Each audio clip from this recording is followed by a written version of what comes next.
Hi, and a very warm welcome to the Cleaning Coach vlog. I really excited that you're here with me today. Thank you so much for your time.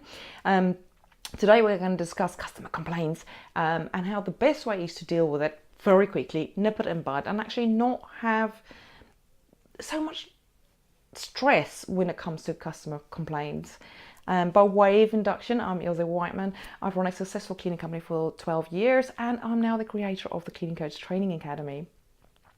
So basically, when a customer calls to complain or a customer complains to a staff member while they're kind of there, it depends what the complaint is and how heavy the complaint is.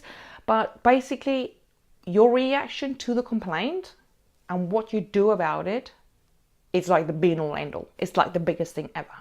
So, first thing you need to do is listen to them, get details, ask them about it, really get a lot of info. But what you really need is what they're not going to tell you is how they really feel about it. They might say, I'm pissed off. They might say, oh, I'm really angry. How could you have done that, or whatever the case may be. But at the end of the day, they're not really, I mean, they probably are really looking for another company. So what you need to do is work out your customer's worth and how much it will cost you to lose a customer over, most of the time, silly little things. Late twice, they'll swap. They don't want people late. They don't want you to turn up on time. They want you to do an absolutely fantastic out of this world service for not a lot of money. But what you got to remember is you can't afford to lose customers because of cleaning mistakes. So if you train your staff thoroughly, to be quite honest, you will have a lot less, like 99%. If you train on everything, train them regularly, keep on top of it. Remember, they're humans, they forget. Sometimes mistakes happen. We are human. I make mistakes all the time.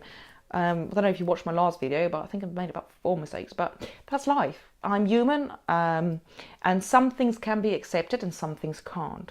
But I mean, the customer complaining about a staff member being late, that's like the last thing you need to be worrying about, because they should know not to be late.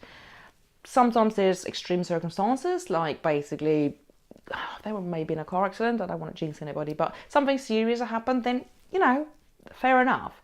But you always got to make sure your staff know, like, it's like, this is like, be it all end all, turn up on time.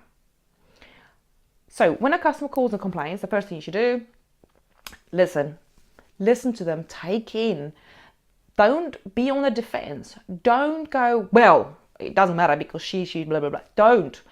Just listen to them and then just let them rumble on. Whatever they need to say, even if they need to swear, just let them do it. Because I know how I will feel when these things happen to me. And I'm like not very, like, how can I say it? I'm a very fussy person. I need things done just so. It needs to be perfect, which is sometimes a problem because somebody slips up a little bit and I'm like, right, why is that? Why? Come on. There's no excuses. There's no excuses in life to create problems. So basically, let them talk, tell their little story, and then the most important words you'll ever use is, oh no, that's horrible. I am so sorry. I apologize. It doesn't matter if the customer's right or not. That's what you say.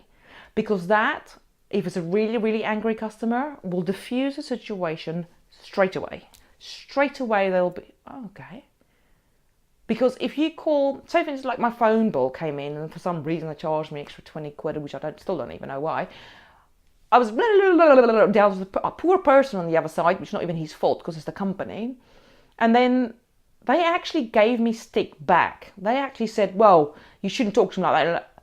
First, it gets bigger, the thing escalates. But if they just said to me, I'm so sorry that you even had to ring us, because I think it's a waste of time even having to ring. You should do the job in the first place. I've got my guard up and now I'm really angry. So you need to diffuse the situation as quick as possible. And the best possible way to do it is just say, that's so horrible. I understand. I'm so sorry. I apologize. It sounds like I'm saying to arslick, but you're not. It's literally just diffusing the situation, making the customer feel you understand and you care. Because if you didn't understand and didn't care, you'll be rude back because you'll think, ooh, they talk to me. It's a customer. They pay your wages. They pay your staff wages. So you need to treat them with utmost of respect, even if they're in the wrong. You don't want to lose them. You can't afford to lose them. And that will say a lot about your company, how you deal with these complaints. You are going to get complaints. In the beginning, it drove me mad because I just thought, I had one complaint in 1 month, and it was like, I stressed because I thought, I don't want any complaints. I have dealt with everything. I shouldn't get any complaints. But from you are going to get, I don't think there's any companies in the world that's never had a complaint. And you just have to deal with that. You are going to get complaints. It's just how you deal with it. You have to stay on top of the conversation, on top of listening to them, really understand. I mean, sometimes all they want is for them to next time be on time. They don't always want massive things. Not everybody wants money off. They just want what they're paying for. Exactly that, no less. Again, sometimes more. I can't say no more, but sometimes more. But it's a fine line between being rude to them and literally just diffusing the situation. And then you'll say, if you're the boss sort of answering the phone, you get the actual complaint, you can say, look, let me look into this. I'm definitely going to get back to you as soon as possible, or even today. If you can promise today, do it today. Deal with it as quickly as possible. Don't leave it a week. So whenever you get a complaint in, always remember you have to tell them what you're going to do about it. Tell them what you can do about it. And if you can't do anything at the time, just say, we'll definitely look into this and I will get back to you as soon as possible. It's even better if you get back to them that day.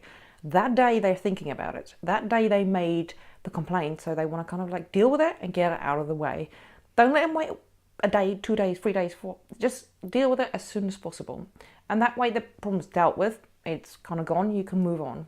You both can move on. If you need to, find out. It might be an innocent mistake, or it might be something that completely was out of your control. So make sure that you contact the cleaner. Make sure they are basically, they have got a phone with them. So if you need to ring them and ask them about this, I mean, wouldn't it be awesome if a customer made a complaint and you can call them back within 10 minutes and say, there's a situation, this is what I'm going to do about it. I do sincerely apologize, but I will make sure this doesn't happen again because I'm putting this and this and this and this and this procedures in place so this doesn't happen again. Or I apologize, but the cleaner's car broke down, or whatever the case may be. I will sort it out so they can come tomorrow and do it. Or if they didn't do a really good job, then to be quite honest, that's kind of your fault because you haven't trained them properly. So how you deal with that kind of situation is completely down to you. Maybe offer them some money off next time, or say to them they will definitely improve next week. But this and this and this is what I'm going to do about it. This and this and this is what I'm going to implement to make sure it doesn't happen again. And this and this and this as an apology kind of thing. Like I say, not all of them want money off. Not all of them want it free. And yet you might get the odd customer that complain purely because they want a free job. So you've got to weigh the sort of the two up. If they say, I'm not paying, like in the beginning, like I'm not paying for this, blah, blah, blah, blah, blah, really bad service. If it's a customer you've had you've been there a few times, or you've like a customer in the past, then basically it's a case of weighing up how happy they were in the beginning, and is it really getting worse? Because sometimes, most of the times cleaning companies start out really, really good, and then it goes a little bit downhill. And the bigger the company gets, it kind of like goes downhill because the staff training of like how to clean and how to deal with people aren't being kept on top of. So people forget. You've got to remember that people read, they only remember like 10% of things they read. If they see and hear, they might remember 20%. So, I mean, the same with you. You read a book and then afterwards you're like, I can't really remember the whole book. You don't, because we're human. That's how it works. We don't remember everything. We do forget some stuff. So how you deal with that is, I mean, I normally just say, look, I do apologize. I will sort this out. I have a word with my cleaners, and basically next week we'll give you an extra hour. I never gave them money off. I just said we'll give you an extra hour. If that cleaner did a bad job, obviously I had to go and inspect. If it was about cleanliness, or it was about the kind of work they did, then I definitely would go and inspect, because I need to see, is the results really that bad? Has it really gone downhill? Because they're going to need extra and extra training. And that's how I dealt with my complaints. And I never fell out with a customer, even when customers decide they really don't want to stick with my company anymore, which was very rare. Because some people buy on price. I wasn't a price business, I was quality, and I proved it. So that stand out from everybody else, because we were like known as the Ilse Clean. Nobody called me by my company name. It was the Ilse Clean, and a estate agent knew me as Ilse Clean. That's what you want. That's what you need. But staff standards still slip sometimes. You need to sort of keep up with the training. But please, when you deal with customer complaints, just, yes, you might get sworn at. Yes, they might be rude to you. It's not personal. Don't take anything personal. If you took it personal, then you kind of like won't last very long, because you just go mad from stress about it. But definitely put a procedure in place. If anybody else answers your telephone in your office, put a procedure in place. What do we say? How do we react? If somebody else offers it, and obviously you can offer them an hour free cleaning or whatever the case may be, then basically if somebody else does it, they can't automatically do that. You don't, unless you give them the right to, but you need to analyze the situation.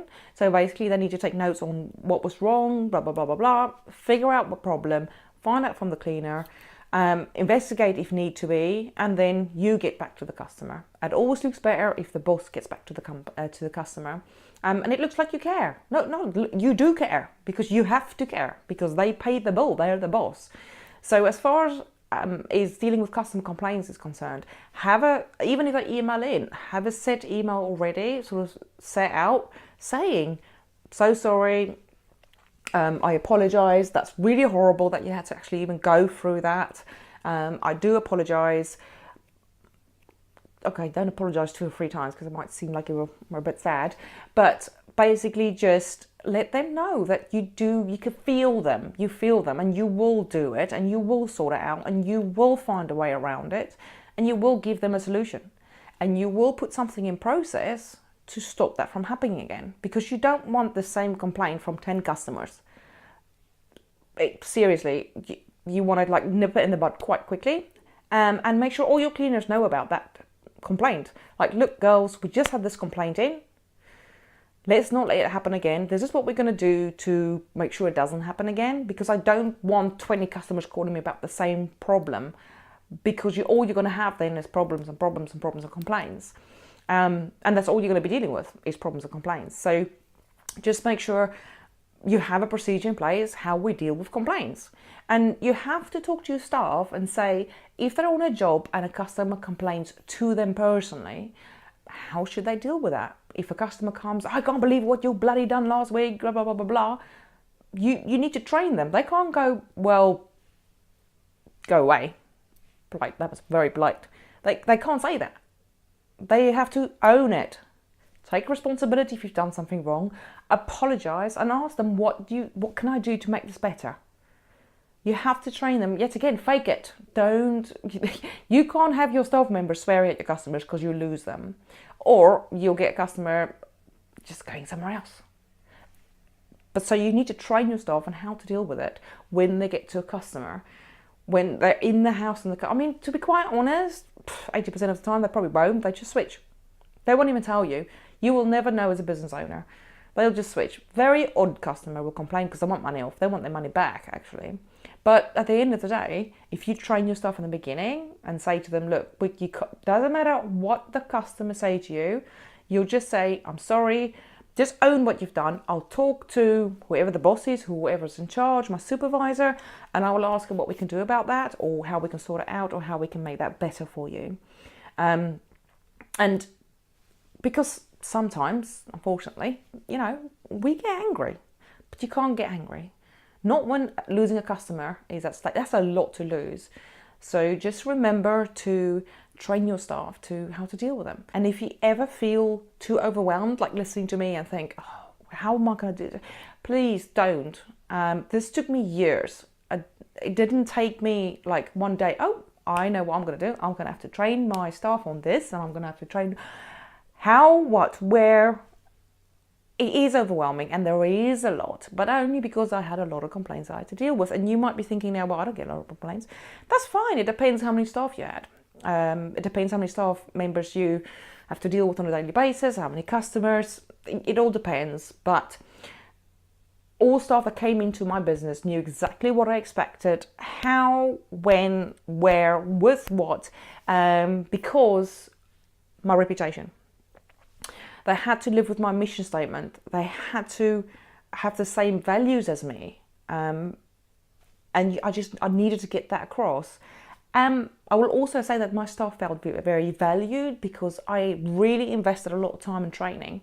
And it took me a while to get to the right system and how to do it right for it to actually work. But my staff retention actually decreased like overnight because I was spending time with them. I was actually giving them the proper training and tell them, look, I mean, even if cleaners came from other companies, like, yeah, I'm fully trained. And I was like, okay. And then they go from my training, they're like, wow, like there's a lot here. It might be a lot, but I always went on the basis that they'll only remember 30%. So if I like overdid it, if they remember 30%, that will be awesome. So as far as I'm concerned, and they could see that I spend the time building the program to train them, I made sure that they knew what was expected of them because I didn't want them to get something wrong and then me having to tell them off for it. So I made sure it was done in the beginning before that no cleaner that ever worked for me was allowed to go to customer house without being fully trained. And I mean fully trained on my system and fully trained on that job because every single job is different. Every single customer is different. And every single customer expects different things to be done. Different expectations, different ways that they want things done. And some customers cared a lot about the thorough cleaning and some didn't. So I had to train my staff to fit in with my customer because that's what the customer demands, that's what they get. That's what they pay for. It's their money, so you give them what they want. But never feel overwhelmed. Never feel it's too much because it's one baby step at a time. As long as you do something about it and implement, you're on the go. Don't stress, all these things. I've been there. I've done it. I wish I didn't. And I wish somebody was like here, like me now telling you that you shouldn't because by saying that, a lot of people did. And then I was still like, but I wish I wasn't because actually it's easy. Once you've kind of like done it and you sort of build on it, it's not a sprint, it's a marathon. It goes up gradually.